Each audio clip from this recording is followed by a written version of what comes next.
할렐루야. 서로 옆에 분에게 인사합시다. 존경하고 축복합니다. 코로나19 상황에서도 하나님이 여러분을 지켜주실 줄 믿습니다. 드라마에 자주 나오는 말 중에 하나가 역대급 반전이라는 말입니다. 역대급, 가장 높은 수준의 등급을 의미하죠. 역대급이라는 뜻이죠. 반전이란 말은 일의 형세가 완전히 반대로 바뀌어졌다는 뜻이죠. 그러므로 역대급 반전이란 말은 나도 전혀 예상하지 못했는데, 그런데 최고의 등급의 수준으로 일의 형세가 완전히 바뀌어버리는 것을 역대급 반전이라는 겁니다. 오늘 우리가 읽은 미가서의 말씀을 보면 끝날이라는 단어로 4장 1절에 시작합니다. 그동안 미가서 1장부터 3절의 내용은 말 그대로 부정적인 상황에 처해져 있었습니다. 너무 힘들고 고통스럽고 패배와 절망이 가득했던 이스라엘 상황에 하나님께서는 미가서 4장 1절에 끝날에라는 단어로 시작합니다. 끝날에, 이 말은 뭘까요? 이제 회복이 시작되고 승리가 시작될 것이다. 역대급 반전이 시작될 것이다. 최고의 등급의 놀라운 일들이 일어날 것이다. 회복과 승리와 그리고 회복과 승리와 희망의 날이 올 것이다. 너희들의 인생에, 이스라엘 인생에 역대급 반전이 일어날 것이다. 이렇게 설명하는 것입니다. 여러분, 우리 하나님께서는 인생은 우리는 끝까지 가봐야 하는 것입니다. 왜 그렇습니까? 하나님께서는 우리에게 반드시 반전을 준비하는데, 그냥 반전이 아니라 역대급 반전을 저와 여러분과 우리 교회에, 아니면 이 우리 육 가운데 준비하고 있는 줄 믿습니다. 그런데 성도 여러분, 이 반전이, 이 역대급 반전이 어디에서 시작되냐는 것입니까? 우리는 생각합니다. 하나님, 이 역대급 반전은 도대체 어디서 시작됩니까? 드라마를 보면요, 뭐 자주 보는 건 아닙니다. 그러나 드라마를 보면 역대급 반전이 시작하는 기회가 있고 장소가 있고 포인트가 있습니다. 그런데 오늘 미가서에 보면 역대급 반전이 시작되는 장소를 설명하고 있습니다. 이스라엘 백성들의 인생에 역대급 반전이 일어나는 장소, 우리 인생의 코로나19의 상황에서도 우리 하나님께서 여러분의 인생 위에 역대급 반전을 시작하는 장소가 있다는 것입니다. 그것이 어디일까요? 본문 1절은 그 장소를 설명하고 있는 것입니다. 보겠습니다. 1절입니다. 끝날에 이르러는 산들의 꼭대기에 굳게 서며 작은 산들을 위에 뛰어나고 민족들이 그리로 몰릴 것이다. 끝날에 어디에서 이런 일들이 일어난다고 그러냐면 여호와의 전에 산이라고 설명하고 있습니다. 성전에 있는 산, 오늘날로 말하면 성전을 의미하고 교회를 의미하는 것입니다. 그 다음에 여기 등장하는 산들의 꼭대기들이 등장하는데, 이것은 사람들이 쌓아 올린 높은 봉우리를 의미합니다. 부, 명예, 권력, 업적의 봉우리들이 있는데, 거기에 성전산, 시온산은 당시에 예루살렘 서쪽에 솟은 아주 완만한 산을 의미하죠. 완만한 750m 정도의 작은 산을 의미하는 것입니다. 그런데 여러분, 교회라는 곳이 업적과 명예와 권력과 그리고 부와 명예 앞에 우리 교회라는 이 산은 너무 작아 보이고 완만해 보이는 것입니다. 그러나 오늘 말씀에 보면 하나님께서는 교회를 통해 세상을 변화시키시고, 교회를 통해 사람을 바꾸시며, 교회를 통하여 역대급 반전을 준비하고 있음을 보여주고 있는 것입니다. 왜 그렇습니까? 자, 에베소 3장 10절은 말씀합니다. 다 같이 읽어보겠습니다. 시작. 이제 교회로 말미암아 하나님의 각종 지혜를 알게 하려 하심이라. 할렐루야. 하나님은 교회를 통하여 하나님의 지혜를 가지고 반전의 역사를 저와 여러분에게 이루어 가신다는 의미인 것입니다. 교회가 이렇게 중요한 것입니다. 그런데 여러분, 이 미가서를 보면요, 너무 가슴 아픈 일이 미가서에 등장합니다. 그것이 뭐냐면 성전이 무너지고 있습니다. 조금 이따 살펴보겠지만은 성전이 무너지고 성전이 무더기가 되고 성전이 있었던 곳이 수풀이 됩니다. 저는 가끔 성지가 좋다라는 그 시체란을 유튜브를 통해 보는데요, 소아시아 교회들, 터키 지역에 있는 교회들 보면요, 그 교회들이 모두 다 무너져서 말 그대로 무더기가 되고 숲으로 쌓여있는 경우를 봅니다. 그런데 지금 미가서의 교회들이 그런 상황에 처해져 있었어. 교회가 그런 상황에 처해져 있었습니다. 미가서 선지자는 말합니다. 왜 교회가 그렇게 무너졌느냐? 왜 성전에 있는 산이 무성기가 됐느냐? 교회가 무너진 이유가 뭐느냐? 반전의 역사를 시작할 곳이 교회인데 교회가 완전히 무너졌어요. 그 이유를 다른 데서 찾지 않고 우리 때문이라고 설명하고 있습니다. 미가서 3장 12절을 다 같이 보겠습니다. 다 같이 읽어볼까요? 시작. 이러므로 너희로 말미암아, 중요한 단어가 나와요. 이러므로 너희로 말미암아, 하나님의 백성 때문에, 하나님의 백성으로 말미암아 시온은 가라엎은 밭이 되었다. 예루살렘은 무더기가 되었다. 성전상은 숲을 높은 것이 되었다. 숲을 무성한, 숲을 투성이가 되었다는 것입니다. 그 이유가 이스라엘 때문이라는 거예요. 정치 때문도 아니고, 환경 때문도 아니고, 코로나19 때문도 아니고, 물론 이유는 있겠지만 궁극적으로는 미가서를 통해 현재 대한민국을 살아가는 전 세계와 우리 성전교회 성도들에게 왜 교회들이 무너져가고 있는 이유를 설명하기를 다른 데서 찾지 말고, 이유가 바로 우리 때문이라고 설명하고 있는 거예요. 우리의 잘못 때문이다. 지금 우리 한국교회가 어려운 것은 코로나19의 바이러스의 영향 때문만은 아니라는 것입니다. 저와 여러분의 책임도 있다고 지금 성경은 말하고 있는 거예요. 그건 뭐예요? 교회가 전후 문맥을 통해 본다면 1절을 지나 2절을 지나가면요, 그 이유가 명확히 나와요. 우리가 교회를 교회답게 만들지 않았기 때문이다. 교회를 바르게 세우지 못한 결과 지금 교회들은 미가서에 나타나는 교회 현상이 나타나고 있습니다. 가라엎은 밭이 되었고, 무더기가 되었고, 숲을 투성이가 되어가고 있는 것입니다. 서울 강남에 2,000명이 모이는 교회가, 대형 교회가 지금 500명으로 줄어들었습니다. 주변의 강남의 대형 교회들도 현재 비슷한 상황이라고 말하고 있는 것입니다.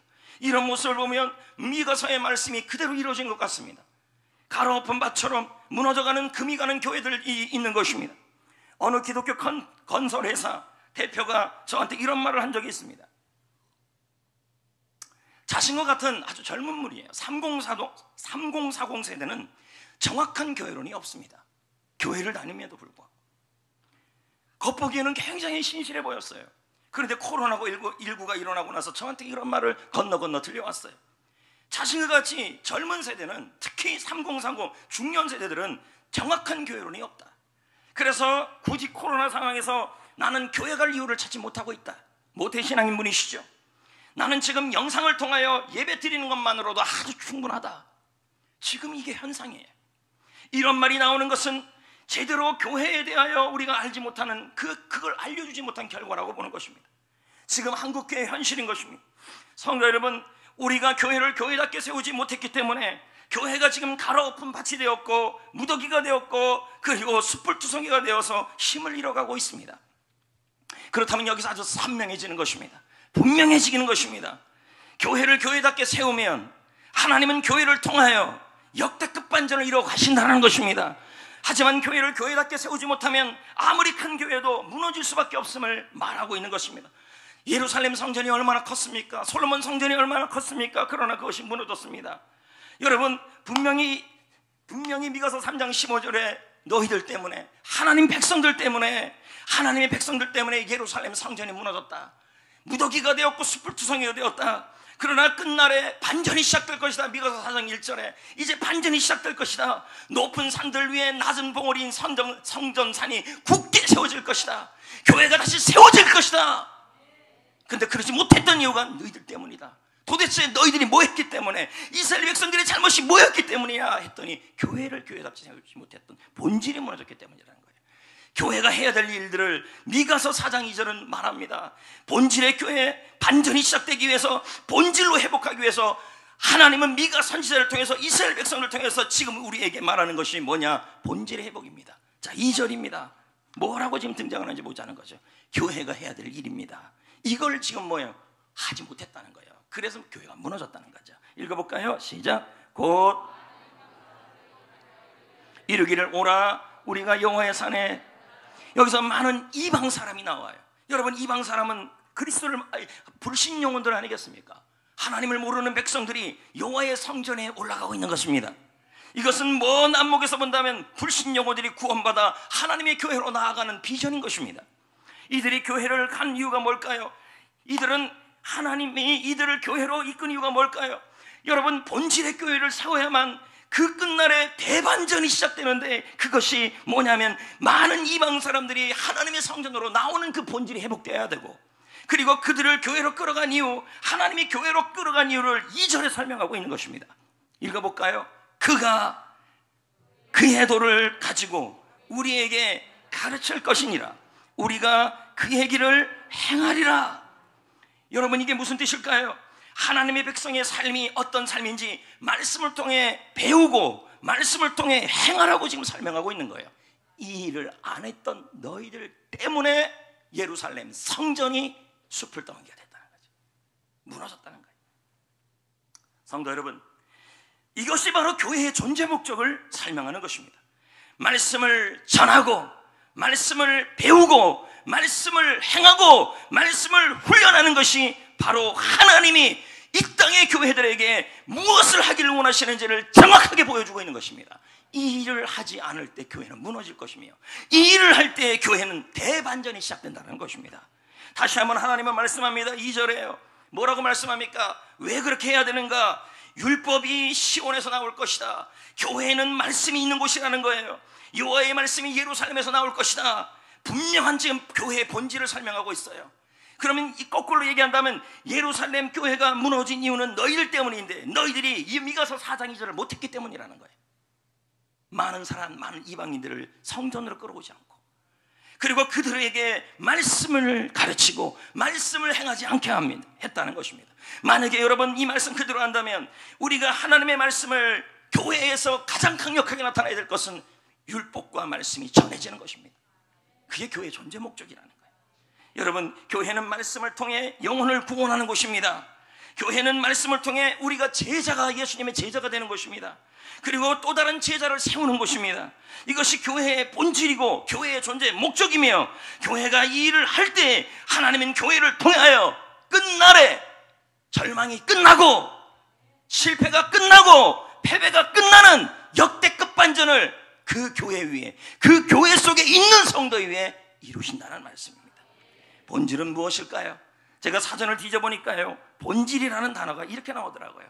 한 사람이나 어떤 일을 하는 과정이 있어서 꼭 있어야 되고 반드시 있어야 되는 변함없는 요소라는 거예요. 반드시 있어야 돼요. 그러면 교회는요, 다른 건 다 없어도 꼭 있어야 될 게 있다는 거죠. 여러분, 김현중 작가가 경영학에 관련된 책을 쓰면서 이런 말을 해요. 본질에 대한 얘기를 하면서 가수는 노래를 잘하는 게 이게 변함없는 본질이라는 거예요. 요소. 화가는 그림에 집중해야 된다.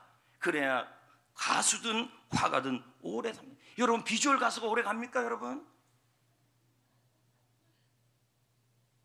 마마무나 할렐루야. 그리고 옛날에 빅마마 뭐 이렇게 노래 잘하는 사람들이 오래 가는 것입니다. 그게 본질이고 기본인 거죠. 교회도 반드시 있어야 될 요소가 있다는 거죠. 근데 예루살렘 교회가 이게 없었어요. 그래서 이것을 붙잡지 않았던 너희들 때문에 성전이 무더기가 되고 성전이 쓰러지고 성전이 밭을 갈아엎은 밭이 되었다고 지금 설명하는 거예요. 근데 그것이 끝날에 그게 끝난다는 거예요. 끝나야 된다는 거예요. 수많은 권력의 산, 명예의 산, 부의 산이 완만하고 작은 이 초라한 교회가 있지만 그 교회가 그런 권력과 부와 명예의 산 앞에 이 작은 교회, 초라한 교회가 든든하게 굳게 4장 1절에 세워지는데 그 이유가 뭐냐 봤더니 많은 이방인들을 성전으로 이끌고 그들에게 복음을 가르치고 그들에게 그 말씀을 행하도록 했을 때, 그럴 때 3절부터 대반전의 역사가 그 본질을 세우는 성도들의 삶 속에 일어나기 시작했다는 말이에요. 할렐루야. 우리 예수님도 본질을 말씀하지 않습니까? 마태복음 28장 19절 20절 너희는 가서 모든 족속으로 제자를 삼아 아버지, 아들과 성령의 이름으로 세례를 베풀고 내가 너희에게 분부한 모든 것을 가르쳐 지키게 하라. 이게 본질이라는 거예요. 교회가 왜 존재할까요? 교회가 왜 존재하는 이유가 뭘까요? 영혼을 구원하고 그 영혼을 제자 삼고 재생산하는 사람을 만드는 것이 교회의 존재 이유예요. 이걸 하는 교회를 하나님은 뭐라 그럽니까? 미가서 4장 2절에 너무 기뻐하시고 이런 교회를 세우라고 얘기해요. 그럴 때 3절부터 반전이 일어나기 시작해요. 누구에게 일어나는지 아십니까? 그 교회만 일어나는 게 아니라 그런 교회에서 믿음 생활하는 사람들에게 대반전이 일어나요. 편한 교회가 아니라 본질을 세우는 교회라는 거죠. 일본에 가면 오지 말라 그러더라고요. 학장님이 저보고 어제 그제 연락이 왔는데, 일본 도요타는 2012년 GM에 내주었던 자동차 1위를 탈환합니다. 도요타의 부하를 모두들 대단하다고 생각하지만 도요타의 사장님의 이름이 아키오 사장님인데, 이 사장님이 이 사장님의 결단에서부터 도요타의 승리가 일어났다고 합니다. 반전이에요. 그것이 뭐냐? 본질이라는 거죠. 도요타의 본질로 돌아가자. 그 전까지 도요타 회사는 무려 5조 원의 적자를 기록했습니다. 1931년 창업한 이후에 이런 적자를 처음 겪어봤다고 합니다. 2012년에 2000년도 전반기에 이런 일이 일어난 것이었죠.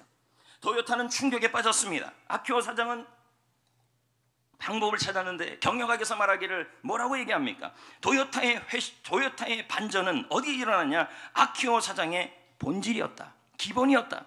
그는 제조의 기본으로 돌아가자는 전략에 집중했습니다. 자동차 제조의 본질은 뭡니까? 기본은요, 바로 품질이 좋아야 되고 기술이 좋아야 되는 거 아니겠습니까? 도요타는 그때부터 좋은 품질의 차를 2000대 후반 전반부터 만들기 시작했습니다. 아니, 품질 좋은 차를 만드는 것을 너무 잘했습니다. 그런데 어느 순간 초심을 잃어버리고 본질을 잃어버리고 기본을 잃어버렸습니다. 그래서 품질 한상의 본질에 대하여 아키오 회장은 과감하게 투자를 했습니다. 결국 도요타는 신뢰를 회복했고 흑자로 전환했다고 말하고 있는 것입니다. 어느 회사든 어느 경영이든 본질을 잡을 때 일어난다는 거죠. 성도 여러분, 코로나 시대에 교회는 무너질 대로 무너지고 있습니다. 이런저런 관련된 연구소 소장님들을 하고 뭐 굉장히 많아요. 전화하고 만나고 얘기 들어보면요, 하나같이 한국 교회가 한숨을 쉬고 있다는 얘기를 제일 많이 듣습니다. 멘붕이라는 얘기를 또 듣고요. 마치 지금 미가서에 나와 있는 교회같이 밭을 뒤덮은 것처럼, 그리고 무너져있는 무더기처럼 가고 있는 것입니다. 다시 예배당에 모이기로 시작한 지금도 보면 교회는 아직도 혼란스러워하고 있습니다. 이 일은 코로나19 때문이라고만 할 수 없습니다. 그동안 교회가 본질에 집중했었다면, 그동안 교회가 생명을 살리고 많은 이방 백성들을, 불신 영혼들을 성전으로 초청하고 그 영혼들에게 복음을 가르치며 그들을 그 복음을 행하도록 알려만 줬다면 여러분, 그렇게 흔들리지 않았을 것이라는 겁니다. 그동안 교회가 본질에 집중했다면 이 정도의 사회적 거리로 인하여 교회가 약화되지는 않았을 것입니다. 성도 여러분, 코로나 이전의 교회는 어땠습니까? 우리 한번 톡 까놓고 한번 얘기해 봅시다. 코로나 이전에 한국 교회는 어땠습니까? 부흥의 척도를 어디다 본지 아십니까? 제가요 많이 외쳤어요, 우리 교회 성도들한테. 그럼에도 불구하고 조금만 다른 교회에서 그 교회 성도들이 많이 늘었대, 부흥했대, 이런 이 문장을 제일 많이 들었습니다. 이게 한국 교회 현실이었습니다. 부흥의 척도를 성도에 수혜받고, 부흥의 척도를 교회 건물이 큰 걸로 받고, 부흥의 척도를 좋은 프로그램으로 받습니다. 교회 간의 성장 경쟁으로 인해 아주 좋은 시설과 건물과 좋은 서비스의 프로그램을 제공하기 위해서 경쟁적으로 노력했던 것이 한국교회의 모습이었습니다. 교회의 존재 목적대로 바르게 가려 하지 않고 빠르고 쉽고 편안한 교회 생활을 하도록 했습니다. 이런 얘기를 잘 안 하니까 성도들도 부흥하면 그 교회 성도가 얼마나 늘었냐, 수평이도가 되든 안 되든 상관없이 그걸 부흥이라고 말하는 것이 한국교회였습니다. 교회가 존재 목적대로 가지 않고 빠르고 쉽고 편안한 교회 생활을 하도록 두었더니, 그러면 그럴수록 성도들은 구경꾼이 되어갔고 종교적 서비스를 받기 위해서 오는 성도들이 많아지기 시작했던 것입니다. 저는 기도하면 기도할수록 몇 주 전부터 하나님이 저에게 주신 강력한 메시지가 있었습니다. 그것은 뭐냐면, 코로나의 상황에서 본질로 돌아가라, 교회의 존재 목적도로 돌아가라, 그동안 부흥의 기준이었던 교회 건물과 성도 수에서 벗어나라, 초대교회로 돌아가라. 여러분 보십시오. 코로나가 일어났는데 그동안 그렇게 자랑했던 성도 수가 아무 소용이 없어졌어요. 소비형 성도를 만들어냈더니 그 소비형 성도들이 더 이상 예배의 중요성을 몰라요. 굳이 나올 이유가 뭐 있습니까? 생명 걸고요. 그동안 우리가 말했던 성도의 수, 교회 건물도 지금 위험하다는 그런 형태로 흘러가고 있는 겁니다. 하나님이 이 생각을 전부 깨버린 거예요. 이제 바르게 가라는 거죠. 성도 수가 아니라, 교회 건물을 대형화시키는 것이 아니라 바르게 가라. 지금 그걸 말씀하는 것입니다. 물론 교회 건물도 필요합니다. 하지만 교회 건물의 전제 목적은 영혼을 구원하는 데 있는 것입니다. 제자 삼는 데 있는 것이고 다음 세대를 살리는 데 있는 것입니다. 이번에 우리 교회도 인테리어를 하고 증축을 한 것은 이 목적을 맞추는 데 있었습니다. 모든 공간을 이렇게 꾸민 것은 건물을 자랑하기 위해서가 아닌 것입니다. 여러분이 감사 미션을 할 때 누가 그러대 성경께는 뭐가 이거 있다 저거 있다, 이걸 자랑하면 안 됩니다. 여러분, 이렇게 말하셔야 합니다. 우리 교회는 영혼을 구원하고 제자 삼는 일을 위해서 너무 좋은 공간들이 만들어졌고 지역을 섬기기 위해 다음 세대를 돕기 위해 이런 공간이 만들어졌습니다 라는 말이 나와야 합니다. 건물을 자랑하시면 안 됩니다.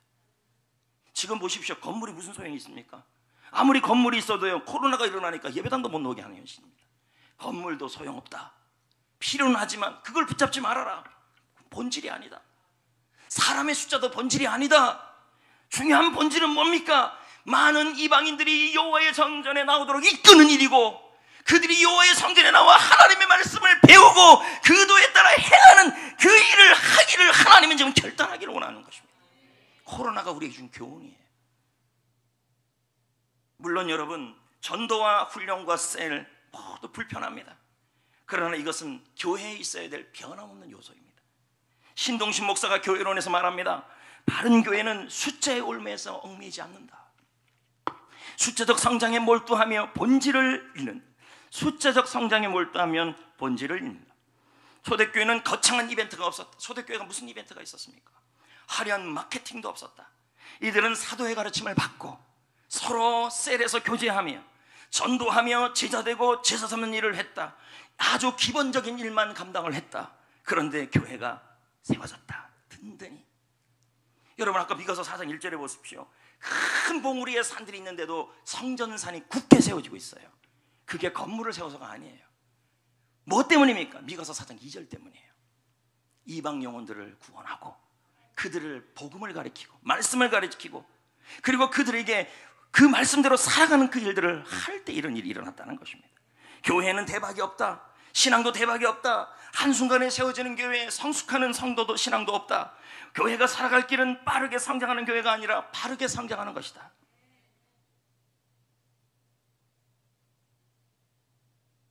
코로나19가 얼마나 오래 갈지 저도 잘 모르겠어요. 근데 학자들은 말하기를, 의학학자들이 말하기를 몇 년의 주기로 앞으로 이런 전염병들은 계속 올 거라는 거죠. 왜요? 사스 이후에 메르스가 왔고 메르스 이후에 신종플루가 왔고 계속 이게 반복된다는 거죠. 이럴 때 여러분, 우리가 교회 생활하고 믿음 생활을 할 때 여러분, 건물과 숫자는 지금 붙잡을 수가 없습니다. 이 전염병들이 일어나니까. 그럼 우리는 어떻게 해야 될까요? 코로나19로 인해 멘붕 상태에 있어야 할까요? 정말 한숨을 쉬면서 어떻게 교회를 끌어가야 좋을지 모른다고 이렇게 말해야 될까요? 여러분, 미가서는 분명하게 말합니다. 너희들로 인해서 예루살렘의 교회가 무너졌다. 하지만 미가서 4장 2절에 그게 끝날 것이다. 반전이 일어날 것이다. 끝날에 패배가 승리로. 할렐루야. 전쟁이 회복되고 다시 한번 대반전이 일어날 것인데 그 시작이 교회라는 거죠. 교회가 본질을 잡으라는 거예요. 미가서 4장 2절에 많은 사람들이 여호와의 성전으로 돌아오고 말씀을 배우고 말씀을 가르치고 그 말씀을 선포합니다. 왜요? 하나님의 성전에서 예루살렘과 시온에서는 하나님의 말씀이 나오는 곳이기 때문인 것입니다. 이게 본질이라는 거예요. 그 본질 사역에 집중하면 하나님의 교회를 세우고 그런 교회에서 신앙생활하는 사람들에게 대반전의 역사가 일어난다는 거죠. 21세기 목회연구소 김대원 소장은 말합니다. 본질 사역을 하는 것은 교인들이 부담이 되고 안 되고의 문제가 아니다. 본질 사역하면 부담스러운데 진짜 부담스럽죠. 본질 사역하면 부담 안 하면 부담 안 되는데 그런 문제가 아니라는 거예요. 이건요. 진정한 목회는 교회가 가르칠 것을 가르치는 것이고 교인들은 배울 것을 배우면서 교회를 세우는 데 집중하는 것이 진정한 하나님의 교회라는 것이죠. 배창동 목사, 이번 제자훈련 컨벤션에 독서과제를 썼던 배창동 목사는 다른 책에서, 다른 기독교 잡지에서 이런 말을 해요. 코로나19로 제자훈련의 중요성은 더더욱 절실하게 깨닫는다. 훈련된 성도와 그렇지 않은 성도는 이런 사태 앞에서 현저히 차이가 난다. 훈련된 성도는 환경과 상황의 흔들림이 없이 예배를 사모하고 개인의 경건 생활을 착고히 지키며 맡은 사명을 한결같이 감당하더라는 거죠. 이게 사람을 세워야 된다는 얘기예요. 우리 교회는 코로나 이전 셀 양육 체계를 완성하고 나서 2003년부터 꾸준하게 훈련을 하고 영혼구원과 해피 코스를 해왔습니다. 이 모든 체계는 다른 교회 훈련을 그대로 탑습한 것이 아니라 우리 교회 상황의 컨텍스트에 맞게 고민하며 연구하면서 나온 상황이었습니다. 교재였습니다. 코로나 이전에 영혼구원, 셀, 해피 코스 페스티벌, 제자훈련, 우리 모두는 그저 묵묵하게 했습니다. 저는 성도님들이 불편하고 귀찮을 정도로 바르게 했습니다. 여러분들 생각하기에 저 목사님도 진짜 무대보다 이럴 말 정도로 했습니다. 웬만한 교회들은 거의 다 포기하였겠지만 그래도 우리 교회는 바르게, 할렐루야, 교회의 존재 목적을 가지고 이는 시온에서 말씀이 나오고 그 말씀을 전하고 그 말씀을 나누고 그 말씀을 가르치고 그 말씀을 배우는 그 본질을 귀찮아도 했던 겁니다. 묵묵하게. 이게 교회의 본질이니까요. 그런데 여러분, 하나님은 미가서를 통해 말씀합니다. 본질에 집중할 때 교회를 통하여, 그 본질에 집중하는 교회를 통하여, 다른 교회가 아니에요. 본질에 집중하는 교회를 통하여 우리에게, 여러분들에게, 그 교회의 신앙생활하는 그 사람들에게 하나님께서는 역대급 반전을 준비하고 있다는 게 3절부터 나와요. 2절을 하는 교회 성도들에게. 자, 그러니까 여러분, 본질에 집중하는 것은 불편한 일이 아니라는 거예요. 여러분을 유익하는 거예요. 아유, 우리 목사님은 왜 이렇게 날 귀찮게 하는지 몰라. 볼 때마다 제가 공부 안 해요? 학신반은 왜 안 하시는지요? 60 먹었는데 무슨 학신반이에요? 60 먹어도 학신반까지는 하셔야 집사가 이제 될 수 있다고 정관이 바뀌었어요. 막 이렇게 얘기를 하는데 볼 때마다 그런다는 거예요. 얼마나 귀찮겠어요, 여러분. 근데 여러분 보십시오. 본질에 집중할 때 하나님은 교회를 통해 그 교회에 있는 성도들에게, 그 본질에 집중하는 성도들에게, 귀찮지만 불편하지만 그 교회에 있는 성도들에게 반전이 시작돼요. 어떤 반전인지 보십시오. 3절이에요. 자, 1절, 2절이 지나서 드디어 그 교회 성도들에게, 본질에 집중하는 성도들에게 반전이 시작돼요. 볼까요? 3절 시작. 그가 많은 민족들 사이의 일을 심판하시며 무리가 칼을 쳐서 뭘 만들어요? 반전이에요. 칼은 전쟁용 무기죠. 보습은 뭐예요? 농기구 아닙니까? 창을 쳐서 뭘 만들어요? 낫을 만들어요. 그래서 뭐예요? 다시는 전쟁이 없게 만들었다는 거죠. 반전이에요. 뭘 했기 때문이라는 거예요? 2절이에요. 2절. 교회가 그걸 했다는 거예요. 칼과 창은 전쟁을 이루는 무기예요. 낫과 보습은 농기구예요. 여러분, 농사가 어떻게, 전쟁이 있으면 어떻게 농사를 지어요? 전쟁이 없어야 농사를 짓는 거 아닙니까? 이 말은 뭘까요?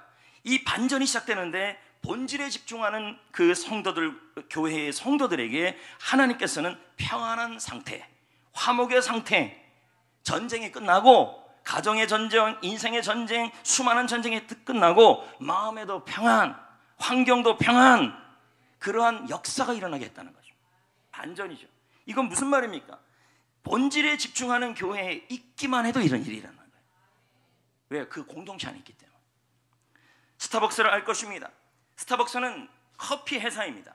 2011년 포천지는 한 해를 빛난 최고의 지도자로 스타벅스의 하워드 슐츠를 선정했습니다. 근데 문제는 2011년이라면 하워드 슐츠가 스타벅스를 2007년에 2000년에 경영일선에서 떠났을 때예요. 근데 그 사람이 경영일선에 떠났는데 다시 뭐가 됐냐면 한 해를 빛난 최고의 지도자로 2011년에 CEO로 선정이 됐어요. 스타벅스는 하워드 슐츠가 창업했고 2000년에 슐츠가 창업한 이후에 경영일선에서 물러났어요. 근데 여러분, 스타벅스가 무너지기 시작했어요. 그래서 2007년이 지나 2008년에 하워드 슐츠는 스타벅스의 경영에 다시 복귀를 해요. 2007년부터 스타벅스는 이 커피 회사는 무너져가기 시작했습니다. 고객 증가율은 역대 최저를 찍었습니다. 총체적 위기입니다.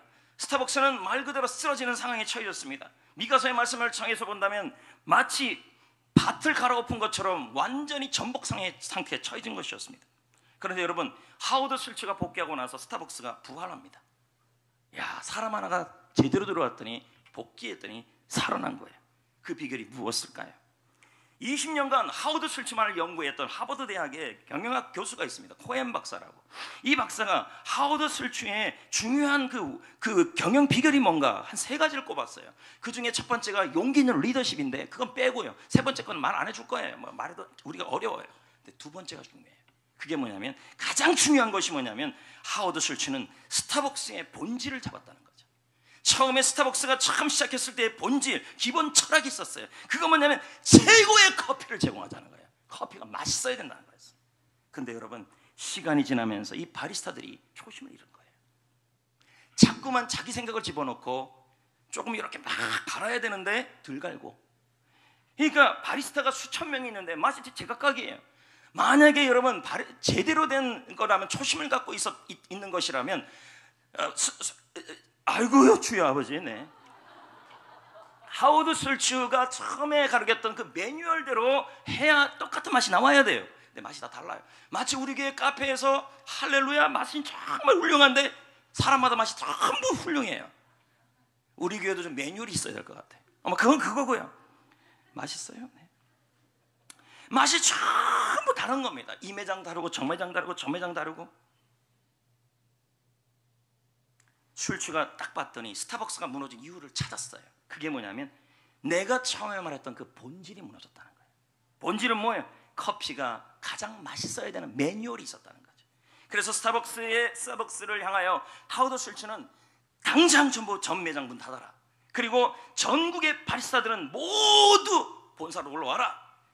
그리고 나서는 했던 일이 뭐냐면 하워드 설츠가 처음에 했던 그 영상물을 보여주는 거예요.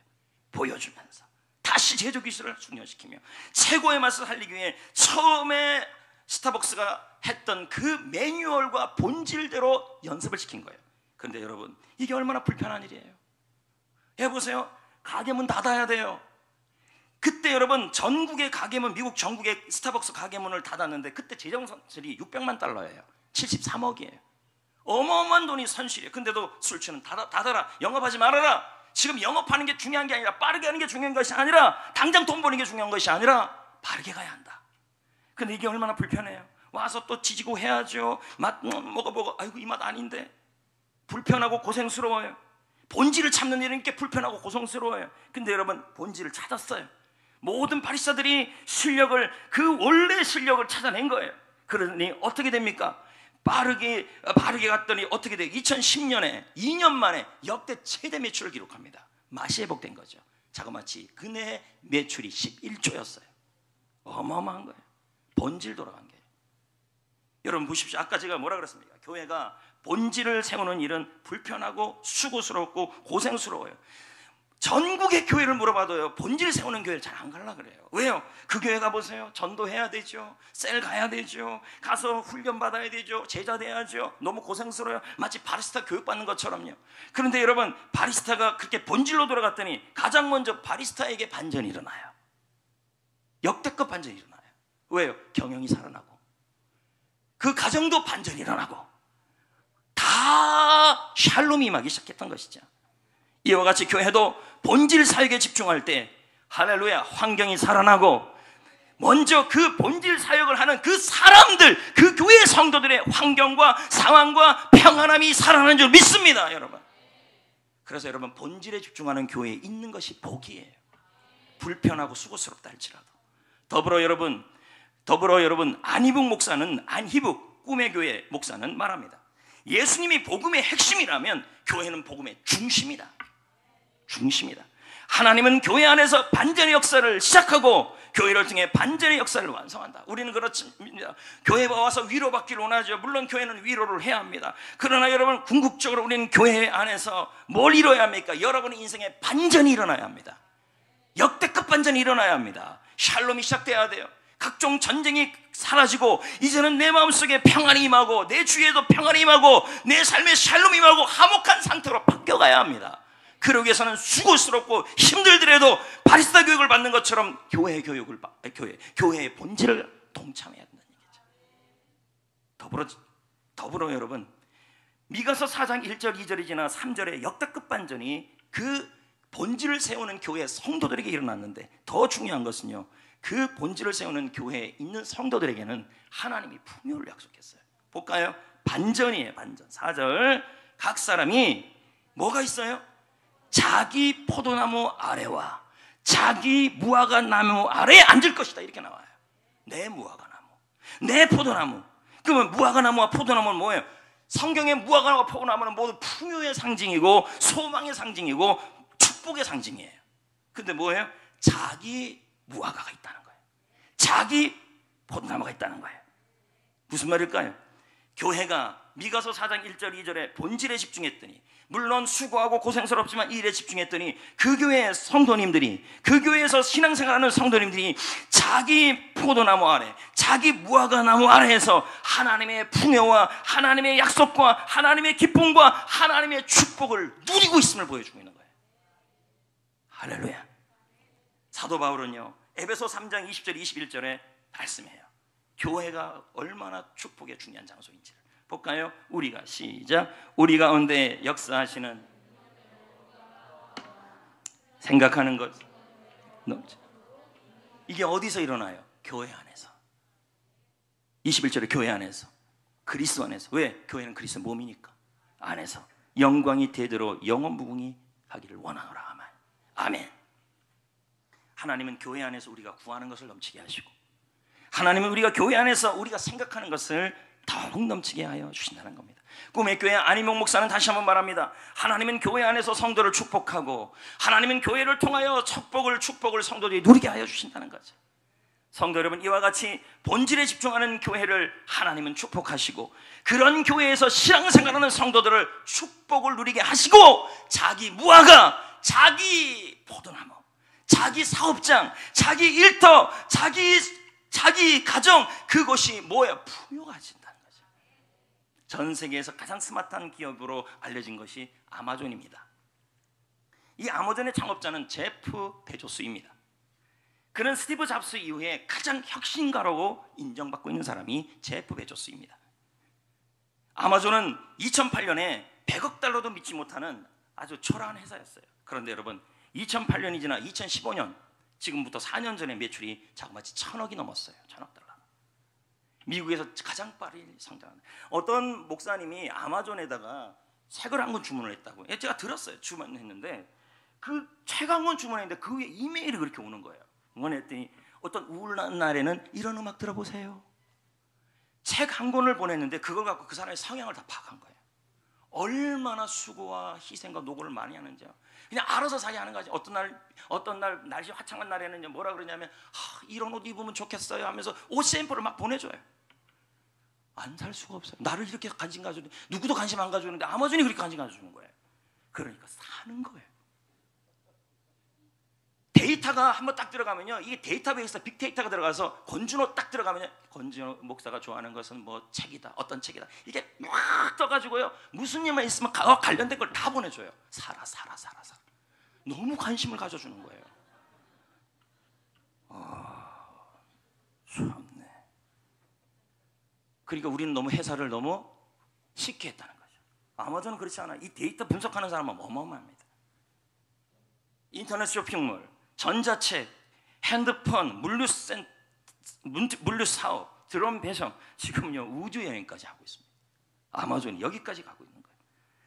아마존이 이런 놀라운 성과를 자기 무화과나무 아래, 자기 포도나무 아래 풍요를 누리는 이유가 뭘까요? 제프 베조스가 말합니다.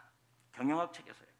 아마존의 전략은 변하지 않는 것에 기반을 두고 있다.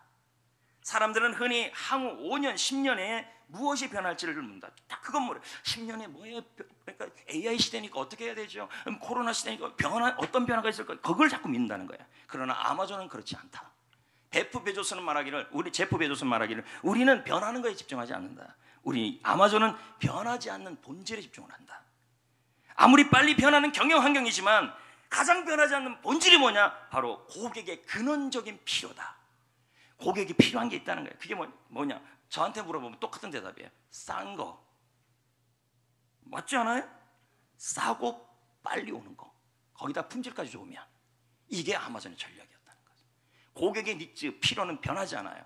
싸고 빠르고 좋고. 할렐루야. 이거 할렐루야 건 아니지만. 이 아마존은요, 이 세 가지에 집중을 했어요. 싸고 빠르고, 특히 한국 사람 더 빨리 와야 되잖아요. 빠르고, 뭐예요? 좋고, 보기 좋고. 이 기본에 아마존이 집중했고, 이 본질에 집중했다는 거야. 세상이 아무리 바뀌어도 고객의 이 니즈는, 필요는 절대 안 바뀐다는 거야. 싸고 빠르고 좋은 거. 이런 물품만 나오는데 아마존이 이걸 해냈다는 거예요. 이 본질, 이걸 위해서 수고 안 했겠어요? 이걸 위해서 불편하지 않았겠어요? 이것 때문에 얼마나 고생 많이 했겠어요? 그런데 이 고생을 가지고 본질에 집중했어요. 그랬더니 어떤 일이 났어요? 놀라운 성과와 반전이 일어난 거예요. 교회도 똑같아요. 본질에 집중할 때 수고도 해야 되죠. 노력도 해야 되죠. 고생도 해야 되죠. 그런데 본질에 집중할 때 하나님은 어떻게 해요? 그 교회의 성도들, 본질에 집중하는 그 교회의 성도들에게 대역대급 반전이 일어나는데, 자기 무화과 나무에 앉게 하고 자기 포도나무 아래 앉게 하는데 만군의 여호와의 말이니라. 자기의 축복이 있다는 거죠. 거기다 또 역대급 반전이 일어나요. 7절까지 일어나는데 어떤 일인지 보겠습니다. 7절입니다. 시작. 밭을 저는 자는 남은 백성이 되며 멀리 쫓겨난 자들이 강한 나라가 되며 나 여호와가 시온산에서 이제부터 영원까지 본질에 집중했더니 그들을 시온산에서, 교회에서 그들을 다스린다. 다스린다는 건 뭐예요? 하나님이 왕권을 행사할 것이 시온이다, 교회다, 이 말입니다. 하나님은 교회에서 자신의 왕권을 나타내시며 교회를 통하여, 특히 본질을 세우는 교회를 통하여 특별히 그 교회의 성도들을 다스리시고 통치하시고 보호한다고 설명하고 있어요. 이걸 8절엔 이렇게 설명해요. 너 양떼의 망대요, 딸 시온의 산이요, 이전 걷는 곳 딸 예루살렘의 나라가 내게로 돌아올 것이다. 양떼의 망대가 교회라는 거예요. 여러분 보십시오. 얼마 전까지 뒤집어졌던 이 지역에 여러분 교회가 무너졌는데 이제 교회가 망대가 됐어요. 양을 지키는 망대가 됐다는 거예요. 이건 뭐예요? 하나님께서 본질을 세우는 시온에서 말씀이 나오고 그 말씀을 전하고 나누고 그 말씀을 배우고 지키는 그 교회의 바운더리 안에 있는 성도들에게 하나님이 어떻게 합니까? 이제는 내가 양떼를 지키듯이 파수꾼처럼 그 교회의 성도들을 보호하겠다, 통치하겠다, 다스려주겠다. 그러니까 여러분 좀 수고로워도 어느 교회에 있는 것이 낫다는 얘기예요. 미가서 1장 2절, 4장 1절 2절에 그 율법의 말씀, 시온에서 말씀을 전하고 나누고 가르치는 교회에 있는 것이 우리를 지키는 길이라는 거예요. 그걸 설명하고 있는 거예요. 달라스 윌리드 박사는 말합니다. 이 땅에서 하나님의 나라를 맛보고 누리려면 영적 훈련으로 그리스도의 제자의 삶을 살아야 한다. 여러분 본질에 집중하는 삶을 살 때 하나님의 나라가 임해요. 이건 뭐예요? 천국이 임한다는 말은 하나님이 다스려 주시고 그 사람을 특별히 그 교회 성도들을 통치하시고 보호하시고 망대처럼 지켜주신다는 거죠. 사랑하는 성도 여러분, 교회가 본질에 집중하면 하나님은 그 본질에 집중하는 교회 안에 있는 성도들을 보호하고 그 교회 성도님들을 다스려 주시고 그 교회 성도님들에게 평안을 주시며 그 교회 성도님들에게 축복을 누리게 하십니다. 그러니까 본질의 교회를 세워야 된다는 거죠. 근데 물론 본질의 교회를 세우는 일은 참 힘들고 고생스러워요. 아까 말한 스타벅스, 그리고 뭐 도요타, 또 아마존, 그 본질을 세우는 일은 참 고생스럽고 쉽지가 않아요. 근데 여러분 반드시 본질은 중요한 일이라는 거죠. 사도 바울이 이 일이 중요함을 아니까 교회의 본질을 세우고 복음을 전하고 그 복음을 통해서 제자를 세우고 또 다른 제자로 되는 그 일이 쉽지 않음을 그는 골로새 1장 24절에 설명을 하고 있어요. 읽어볼까요? 시작. 나는 이제 너희를 위하여 받은, 자, 본질의 교회로 사람을 세우는 일이 괴로움이라는 거죠. 그런데 그래도 기뻐하고 그리스도의 남은 고난을 그의 몸된 교회를 위하여 내 육체에 채운다. 예수님도 이 본질 교회를 세우는 일을 마태복음 7장 13, 14절에 말해요. 좁은 문으로 들어가라. 좁은 문의 길이라는 거죠. 멸망으로 인도하는 문은 크고 넓어 그리로 들어가는 사람이 많다. 큰 교회, 건물이 많고 숫자가 많고 프로그램이 좋은 교회들을 보면요 얼마나 많은 사람들이 갑니까? 그런데 여러분 보세요. 생명으로 인도하는 문은 좁고 본질을 세우는 길은 좁아요. 그러니까 뭐예요? 찾는 사람이 많지가 않아요. 그런 교회가 싫다고 얘기하는 거죠. 귀찮다는 것입니다. 그럼에도 불구하고 이 말씀을 통해 예수님이 교회가 가야 될 길이 무엇인지를 보여주고 있는 겁니다. 주님의 가르치는 대로 좁은 문으로 통과하는 것, 좁은 길로 가는 것, 본질을 잡는 일. 그러나 많은 사람들이 이 길을 원치 않아요. 왜요? 일반적으로 많은 성도들이 싫어해요. 우리의 죄성은 편안한 걸 찾기 때문인 것입니다. 좁은 문은 그러나 이상한 문이 아니에요. 주님이 정하신 문이에요. 이 문을 통과해야, 여러분 이 문을 통과한 성도들이어야만 하나님의 반전을 누릴 수 있음을 오늘 말씀은 말하고 있는 것입니다. 그러나 많은 사람들은 쉽게 신앙의 열매를 맺으려고 합니다. 목회자들도 쉬운 길이 있다고 가르칩니다. 너무 힘들고 고생스럽게 교회 생활하지 말라고 합니다. 그러니 지금 이 코로나가 일어나니까 어떤 현상이 일어나요? 교회를 말씀을 중심으로 안 가르쳐 놓으니까 어떤 일이 일어나요? 건물이 아무 소용이 없어요. 숫자가 아무 소용이 없게 돼버린 것이죠. 교회론의 신동식 목사가 말합니다. 오늘날 교회가 무너지는 까닭은 바로 이런 헛된 영광에 사로잡혀서 좁은 물이 아닌 지름길로 가기 때문이다. 교회를 세우는 일은 세상 사람들이 하는 방법이 아니라 오직 하나님이 정하신 방법대로 해야 한다. 그렇지 않으면 번듯한 건물을 자랑하는 교회일지라도 한순간에 무너질 수 있다. 초대교회처럼 하나님의 방법대로 교회를 세워가는 것이 중요하다. 복음을 전하고 말씀으로 훈련받고 셀 모임에서 인격적 교제를 나누는 것이다. 한국 교회가 사는 길은 지름길 신앙을 버리는 것이다. 좁은 문의 신앙으로 무장하는 것이다. 그것이 사는 길이다. 좁은 문은 통과하고 좁은 길로 가는 것은 돌아가는 듯 보이고 힘들지만 반드시 영광의 자리가 있다. 대반전이 있다는 거죠.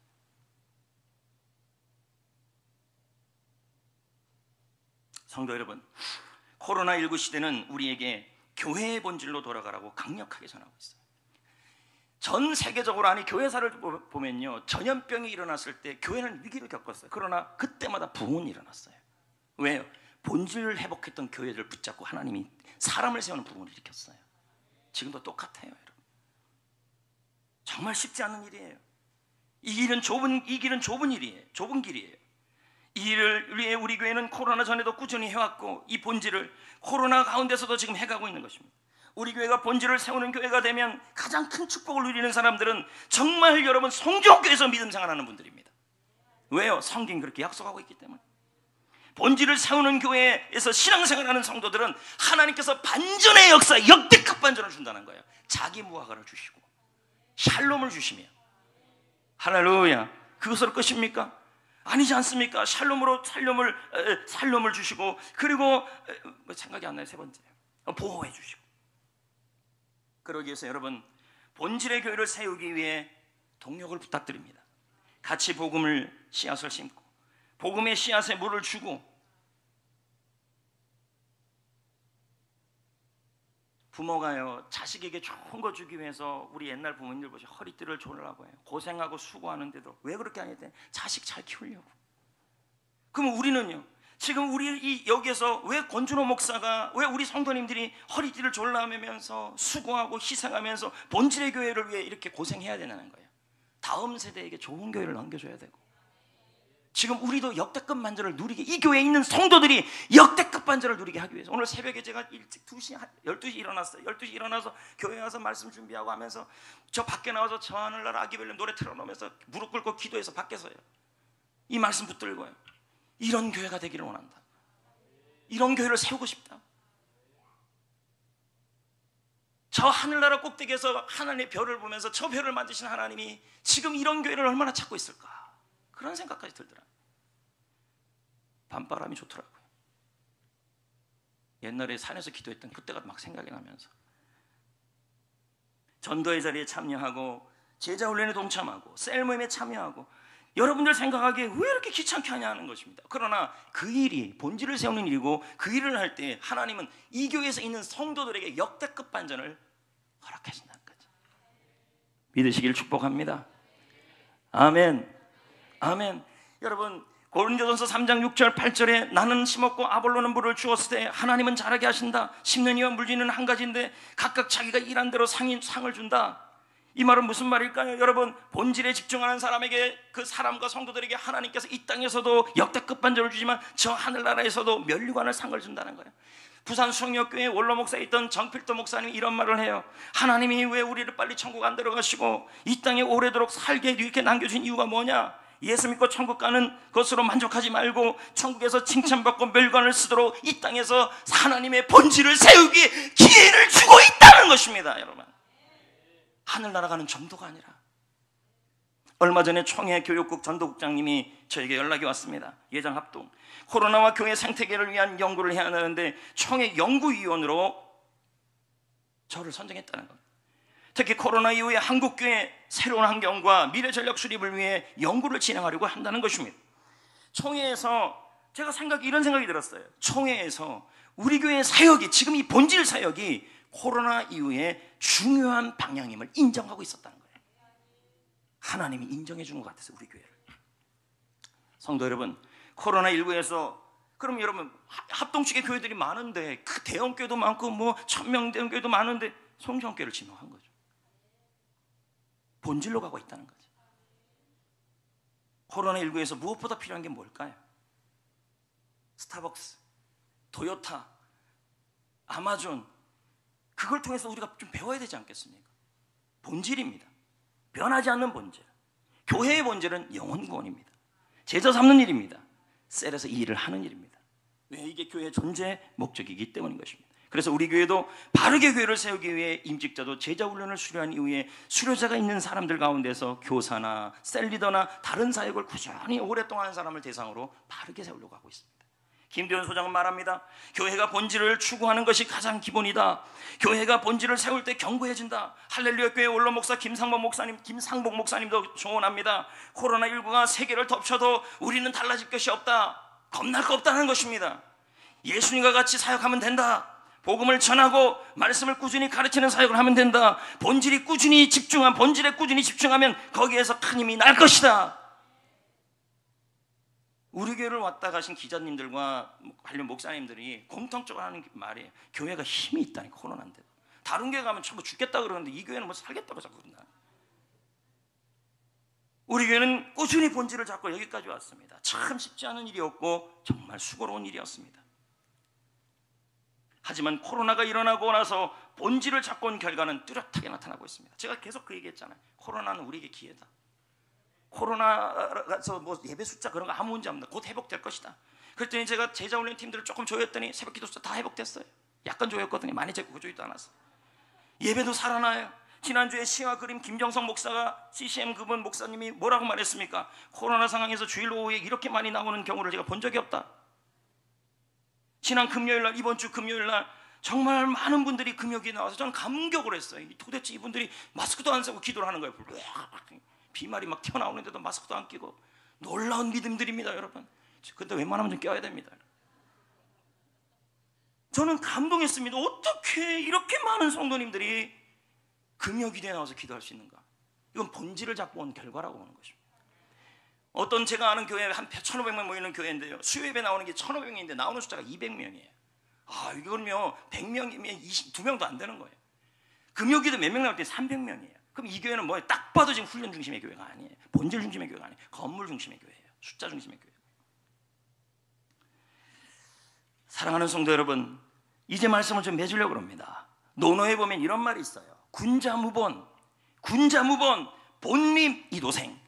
군자는 근본의 힘을 써야 하고 근본을 확립하고 나면 길은 저절로 열린다. 교회도 똑같아요. 하나님이 지금 이 코로나 시대에 너희들 건물 그렇게 붙잡았지? 건물 붙잡아 있어봐. 아무리 커봐도 성도들 코로나 이러니까 안 나온다. 너희들 숫자 그렇게 많았고 자랑하고 그 붕이라 그랬지? 야, 코로나 하니까 교회들 다 안 나오는 거 봐라. 그걸 좀 알려주는 거예요. 성도 여러분, 우리 본질에 집중하면 하나님은 교회를 통해 역대급 반전을 이룰 것이고, 그 교회, 본질에 집중하는 교회에서 믿음 생활하는 성도들에게는 상황이 회복되고 평안한 환경이 일어나고 자기 보호가 나무 안에서 은혜를 누리고 하나님의 치밀한 확실한 보호를 받게 되는 것입니다. 같이 만듭시다. 같이 합시다. 이 귀한 교회를 만듭시다. 누구부터가 아니라 나부터 합시다. 나부터. 지나다니면서 아유, 훈련 받으셔야, 제 나이가 60인데요 더 이상 바라지 않아요. 확신반까지만 해주세요. 그래야 집사님이 되죠. 확신반은 정말 누워서 식은 죽 먹깁니다, 여러분. 정말 편합니다. 나머지 뭐 전도 뭐 이런 분에 우리가 집중하여서 하나님이 기뻐하는 교회를 확실하게 만들어서 성전교회 성도에서 신앙생활할 때 본질 잡을 때 좀 힘들고 어렵고 옛날에 여러분이 전도했던 그 매뉴얼대로 가십시오. 변경하지 마시고 옛날에 훈련받았던 그대로 가세요. 어떤 분은 그럽니다. 아유, 수료자에서 탈락했네. 아싸, 가오리. 이제 개인관리표 안 내도 되고 너무 좋아. 이러시면 안 돼요. 다시 저를 붙들어 달라 그러셔. 이 미가서 4장을 가지고 만든 찬양이 있어요. 오라 우리가 여호와께 산에 올라. 이거 한번 불러보겠습니다. 잠깐 기도합시다. 연결할 수 있으면 지금 우리가 또 이곳을 아름답게 그것도 연결할 수 있으면 해보고, 안 되면 그냥 1절만 부르고 한번 해봅시다.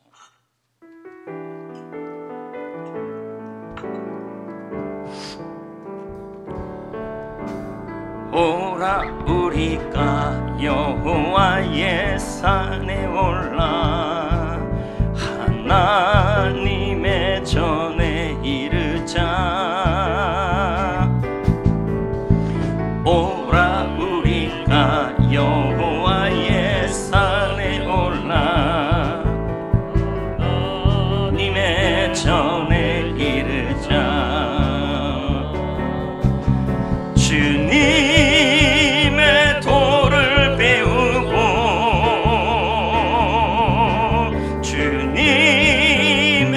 길로 행하리. 이는 율법이 시원해서 나오고 주의 말씀은 예루살렘에서. 지금 우리가 주님 안에 하나가 되어, 지금 우리가 주님 안에 하나가 되어 바로 주님이 원하시는 뜻대로 주님의 크신 영광 높이는 노래가 되어 온 세상을 아름답게 하리라. 우리 모두가 주를 노래하는 아름다운 소리로 하나가 되어 바로 이곳을 더욱 아름답게. 자, 이 시간에 예물 드리는 시간 가집시다.